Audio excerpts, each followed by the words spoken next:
Alright guys, what's going on? Welcome in. In this one, I wanted to really ask the question here, should the Jets trade for wide receiver Robert Woods? As we all know, Adam Schefter reported last night that the Rams are fielding calls about a possible Robert Woods trade, and of course they added Allen Robinson to the already loaded LA Rams offense, right? Cooper Kupp and everything like that. Odell Beckham is still kind of out there, and there has been some reports that the Rams also want to bring him back, which is just crazy to kind of think about, right? All the firepower that the Rams possess. But look, if Robert Woods gets traded, should the New York Jets be involved? Would you do that? To me, I think there's pros, there's cons. We're going to talk about both sides here. Let's not waste time. Let's jump right in. Okay, so we're taking a look at Robert Woods. He's 6 foot, 195 pounds, will be 30 years old by the time the season rolls around. Let's talk about the pros first here. I think the first couple things that just jump right off the page at me when I'm looking at Robert Woods: hands, consistency, route running. Okay, those are the big three with Robert. And funny enough, I actually remember being pretty ticked off when the Buffalo Bills landed him in the NFL draft all those years ago. But man, consistency is key. He has never had a season under 500 receiving yards, okay, and he's been playing since 2013, which is crazy, you know, and he's played on multiple teams, he's played with multiple quarterbacks. You can pencil him in, right? Over 500 receiving yards each and every season, okay? And that's really, really enticing, because I'm looking at the Jets roster right now. You know, we have a lot of injury question marks. We don't have a lot of depth at wide receiver. Robert Woods is a little bit older, so he would provide a veteran presence, and he's seen a lot of defenses. He's gone up against a ton of corners. He knows how to get open.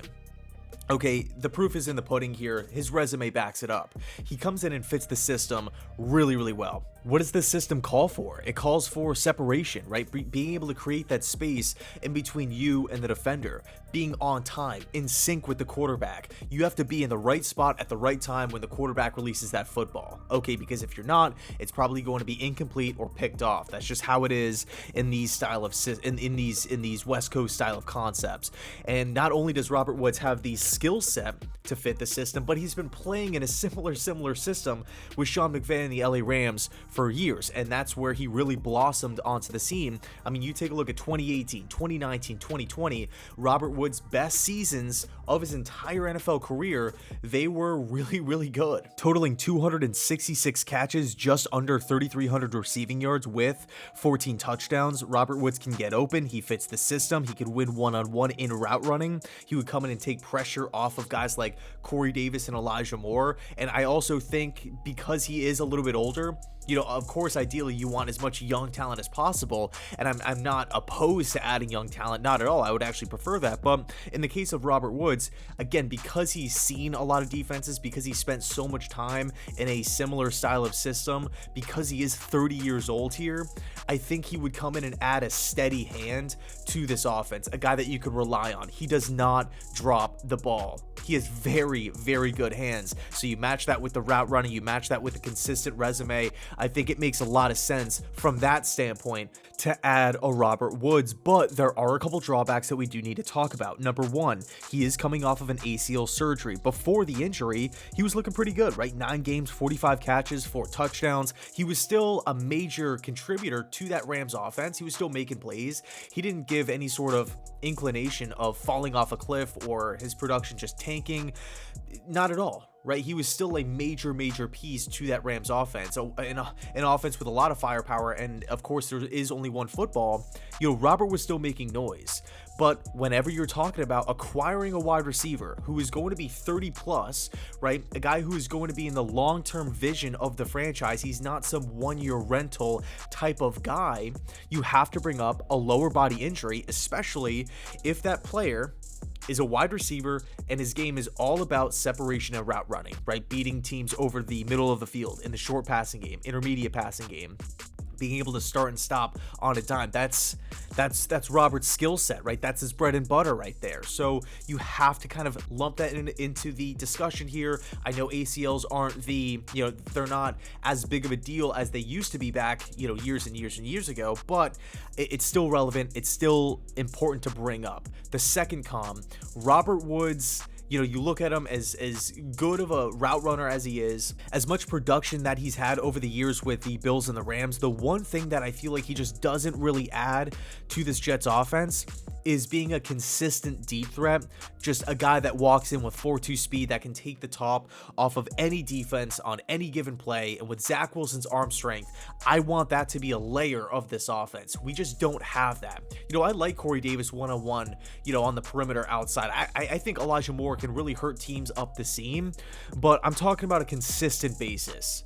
Right, every single week, any given play, first down, second down, third down, fourth down, doesn't matter, first quarter, fourth quarter, away, home, this guy can beat you over the top whenever he wants. Okay, think of a Tyreek Hill, right? Defenses have to make sure that Tyreek Hill does not get behind the defense. And when you have that extra thought in your head, whether you're a player, whether you're a safety, whether you're a defensive coordinator, it just adds more pressure to the situation. And I feel like Robert doesn't really have that element. Now, is that a huge con? Is that going to prevent me from trading for him?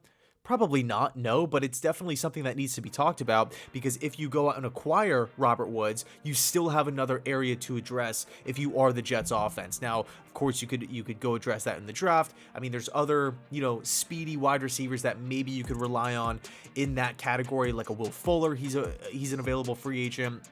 There's been talks about a possible Robbie Anderson trade, but that's kind of diving too deep down the rabbit hole. The point is, Robert doesn't really have that blazing speed down the field to put a move on a corner and just light teams over the top for 80 yards on a consistent basis. So that's just another thing that we have to kind of talk about here.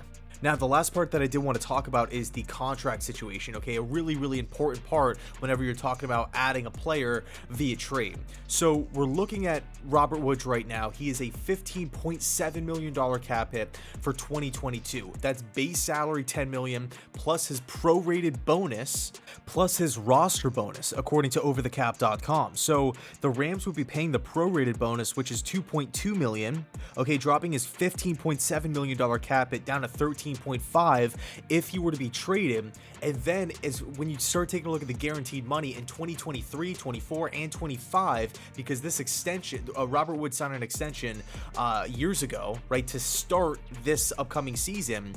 There's no guaranteed money there. In other words, if he doesn't work out, if the Jets don't want to, move forward with him, they pull off a trade, but it doesn't really work out. He gets hurt again. He doesn't look like the same player.